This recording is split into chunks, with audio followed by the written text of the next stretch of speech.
today's news.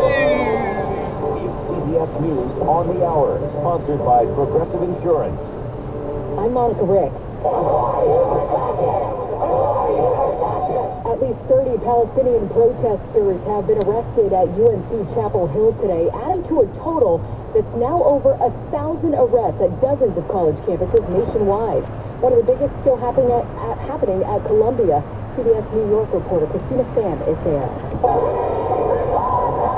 Hundreds of student protesters descended upon Hamilton Hall just after midnight, using hammers to smash windows before locking themselves in, barricading the entrance with whatever they could find. The group unfurled banners on each side of the building, claiming to occupy it, and renamed it Hins Hall, referencing a 6-year-old Palestinian girl who was killed during the Israel-Hamas war. The school's now threatening to expel those students with just weeks to go before graduation.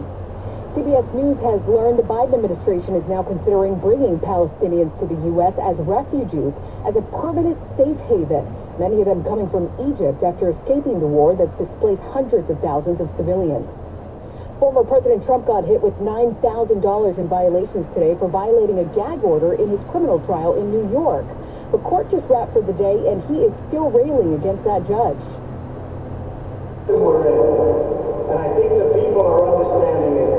If you look at the polls, the people of our country are understanding it. Prosecutors grilled more witnesses today on Trump's alleged scheme to influence the 2016 election.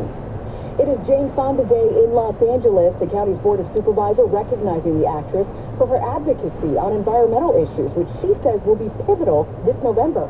This is an existential year. How we vote from the top, from the President of the United States, all the way down ballot, is going to really matter whether these young people sitting in the front row here have a future, a livable future. The DEA could make marijuana a less dangerous drug soon. CBS's Matt Piper. Matthew Schweike with the Marijuana Policy Project says moving it from what's called a Schedule 1 to 3 still is not enough. Even after this rescheduling, cannabis is going to be a Schedule 3 drug, which means it's still technically more dangerous than Xanax and Valium, which are prescription drugs that if you take too much of, you'll die from an overdose. It's still considered more dangerous than alcohol. The move would not legalize cannabis outright for recreational use. Right now, pot's on par with LSD and heroin. On Wall Street, the Dow lost 570 points today. The NASDAQ was down more than 300.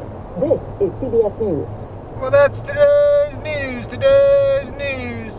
I didn't hear any good news, did you? I didn't think so. I guess it's all about perspective. The glass is half full. Well, as always, I'd like to thank you again for coming along with me on these Dash Cam News adventures. You know the drill.